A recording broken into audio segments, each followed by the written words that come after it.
The desert wind carried the scent of iron and ash, sweeping across the hill town where the last light lingered over flat rooftops. Yeshua of the Way walked barefoot along a narrow path of dust. His followers, 7 of them, followed in silence, their sandals scuffing the stones.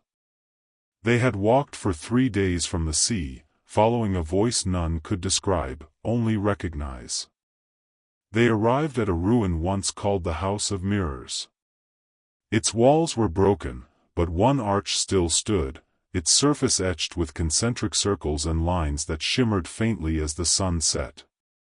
Yeshua placed his palm on the stone, and light pulsed from it, faint as a heartbeat. "Tonight," he said, his voice soft but carrying, "the veil thins.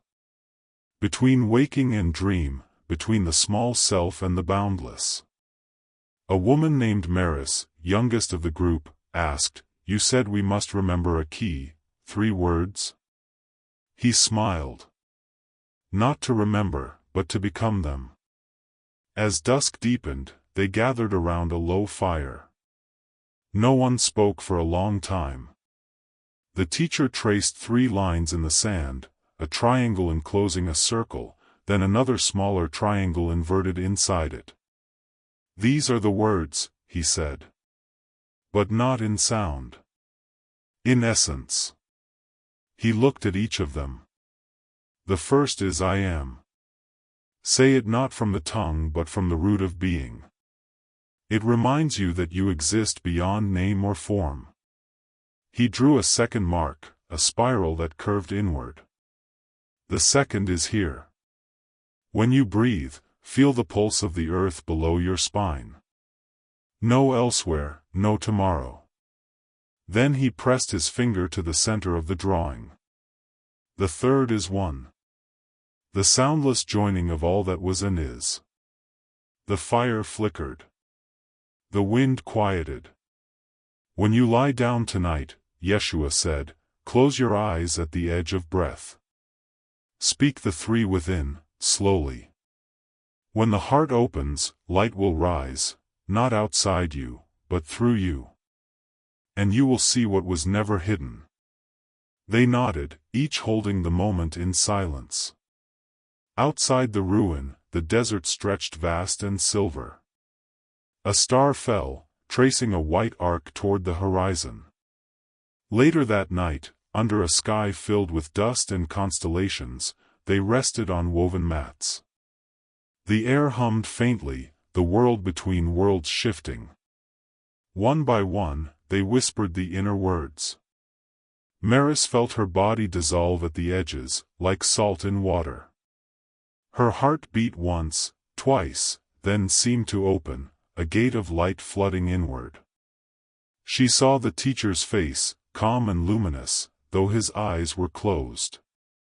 Another, named Javan, felt the walls of the ruin blur into translucent waves. The ground beneath him breathed. For a moment, he saw threads of gold connecting everyone, teacher, companions, the stones, even the stars above. The night deepened. Some wept quietly.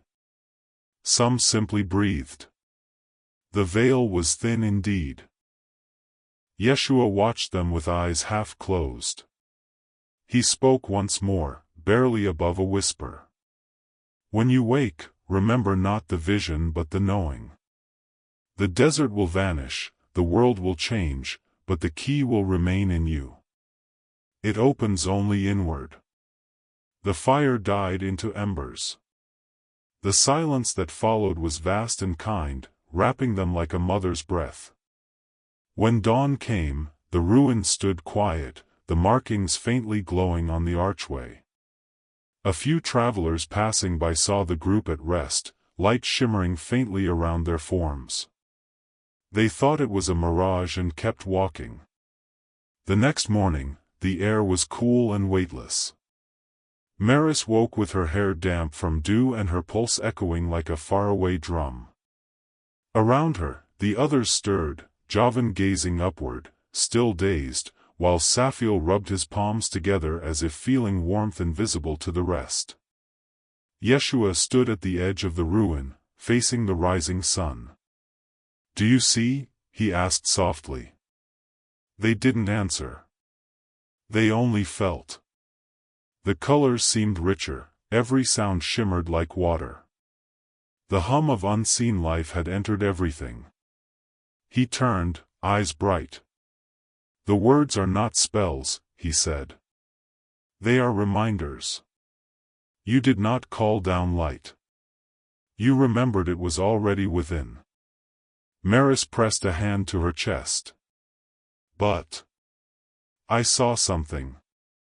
A vast river of fire and crystal, flowing through all of us." He nodded. "That river is real. The ancients called it the breath between worlds. When you are still enough, it speaks. But you must learn to stay awake in its current." They broke bread quietly, their simple meal tasting sweeter than any feast. Yeshua motioned for them to follow. They walked until the sun was high, reaching a ridge overlooking a valley where the sand glowed white as bone. At its center lay a circle of black stones, ancient, half-buried, humming faintly. "This is where the gate rests," he said.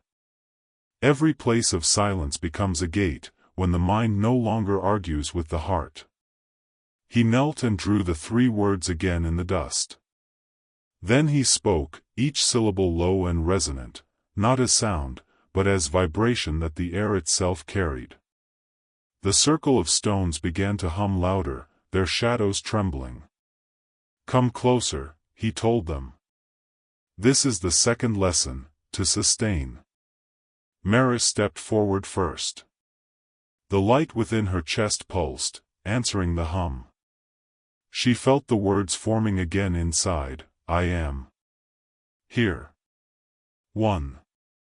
Her body felt transparent, the desert wind passed through her as through glass. Javan placed his hand beside hers on the sand. The ground rippled.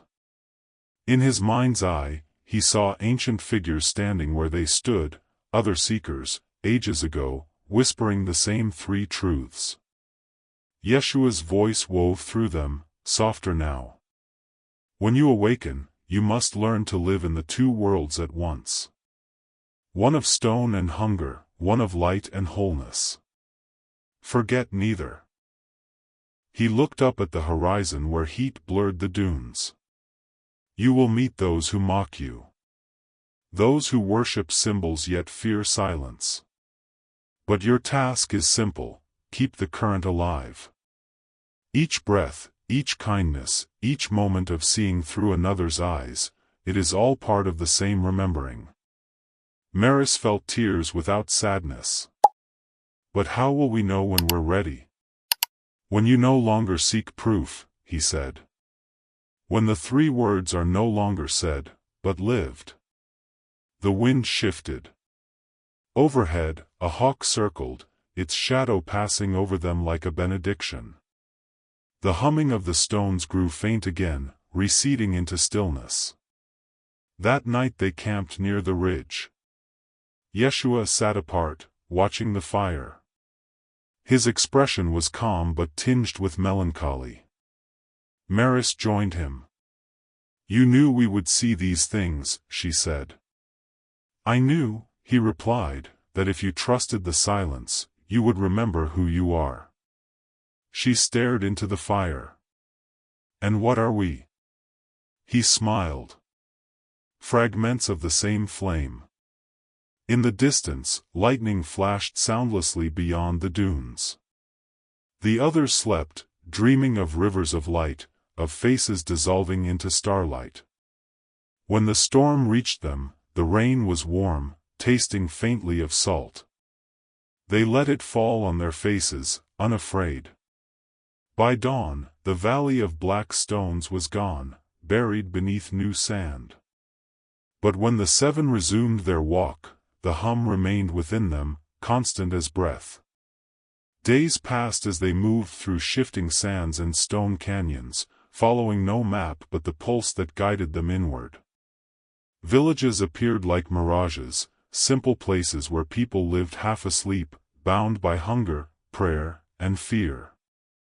Yeshua and his companions spoke little, yet their presence altered the air. When they entered a town, arguments quieted. Fires burned brighter. Children stared, sensing something they could not name. One evening, they reached a village where drought had cracked the wells dry. The people gathered, suspicious at first.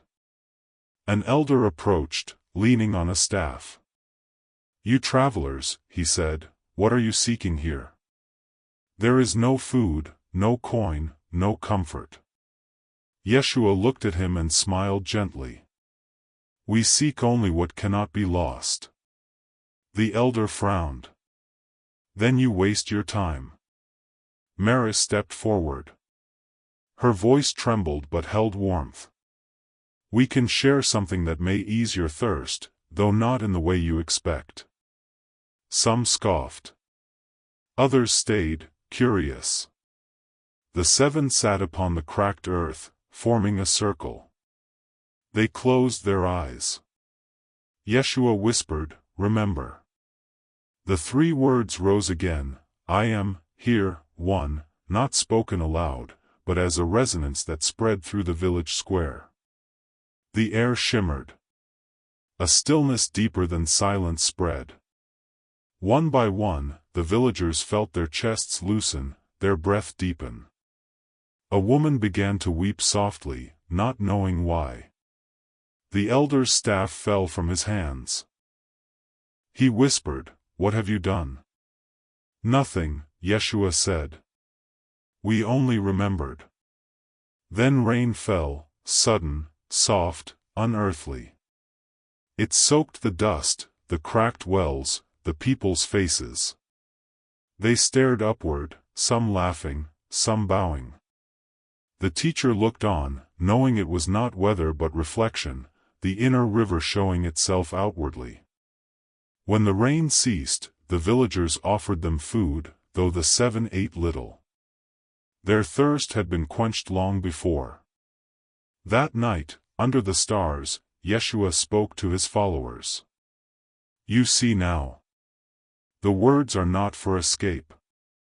They are for embodiment. When the heart remembers, even the stones awaken." Maris looked around at the others. They glowed faintly in the firelight, faces calm.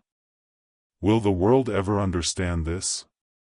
He shook his head. "Not yet. But each of you will carry the spark. One day, when fear has grown too heavy, it will break open again." They sat in silence, listening to the desert breathe. Before dawn, Yeshua rose and walked alone toward the ridge. The eastern sky was violet and gold. Maris followed at a distance. When she reached him, he was kneeling, tracing a final circle in the sand. "It's time," he said softly. "For what?" "For forgetting." She frowned. "Forgetting?" He looked at her with deep affection. "To remember fully, you must let even this teaching dissolve. Words are ladders. When you have climbed high enough, you leave them behind." He placed his palm over her heart. "The key will not fade. It will live as breath itself." Light spread from his hand like dawn unfolding. When she blinked, he was gone, not vanished, but everywhere. The air shimmered with the echo of his voice. "I am here." 1. Maris stood long after sunrise, feeling the warmth settle in her chest. She returned to the others. None spoke of what they saw, but each carried the same calm, the same knowing. They went their separate ways, some to the mountains, some to the sea, some into cities that had forgotten the sky. Years later, people told stories of the wanderers who brought peace with their silence. Some called them healers. Some called them mad. Yet everywhere they went, small awakenings followed, neighbors forgiving each other, a sick child suddenly recovering, a farmer finding joy in the simple rhythm of rain. And always, beneath it all, the same whisper drifted through dreams and winds alike. I am here. 1. If you've walked this far with us through the sands and the silence, pause. Take a breath. Feel the stillness between your heartbeats. That is where the story has always lived. Yeshua's words were never about a man or a miracle, they were about remembrance.